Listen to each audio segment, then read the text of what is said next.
Blend S. So for the first three series I reviewed, I was pretty either very positive or pretty satisfied at least with the series, but not anymore. Let's talk about the series that is better as out of context memes, to say the least. The 12 episode series follows our 16-year-old main girl, Micah, after being rejected quite often due to her constant grimacing face. She finally finds a job as a waitress in a cafe. The manager of the cafe, 26-year-old Dino, is immediately in love with her due to her looks and his type being a black-haired Japanese girl. Yeah. So I think you're starting to understand why I have maybe a few issues with this. Listen, I'm all for creepy, ecchi, fan service filled anime. I think they're hilarious most of the time. One of my favorites from this season, in fact, is Gushing Over Magical Girls. So I'm not one of those that immediately is against something just because of what it is.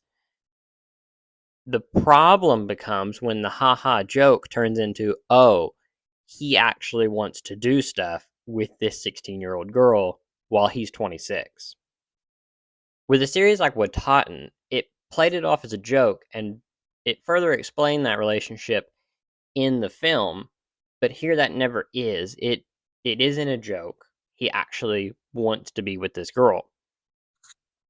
And it just never felt right to me. If anything, it made me hate both the main girl and this guy.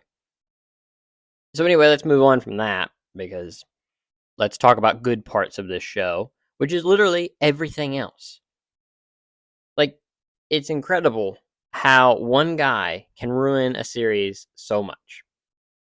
In fact, let's start a running tier list. The worst anime characters ever. Let's slap old perverted Italian creep in A tier. We're gonna have some that'll be in S tier, so we'll save them for later. But yeah, so the supporting characters. Well, we got Kaho, the lovable otaku who plays the role of in the cafe of the tsundere.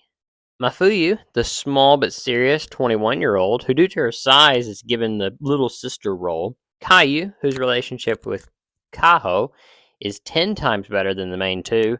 Miyu, who's the cafe's ecchi big boob pervert, but admittedly they know how to play her character for some reason, unlike other characters. And finally, the surprise of the group, Hidare, who is best girl and needs no further explanation. So overall, it's a fine. It's like a boat, and you have 5 people that are trying to patch the holes, but you have 2 characters who are making more holes constantly. And for some reason, we're supposed to root for the 2 characters making more holes. One thing I have to mention, though, about this series is the memes. This series is probably the most recognizable in terms of memes, specifically because of one of the most, honestly, famous meme anime videos ever.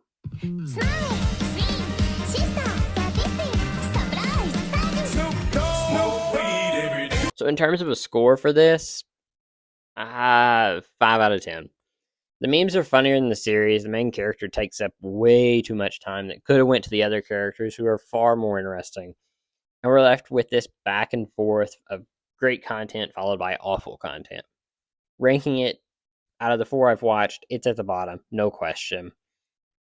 And in terms of merch, like Toribochi, I don't have any merch from this series, but unlike Toribochi, this series does have some merch, but I got into it too late, and all of that was already kind of sold out. You'd have to buy it from the secondary market, and I didn't care enough to go find it.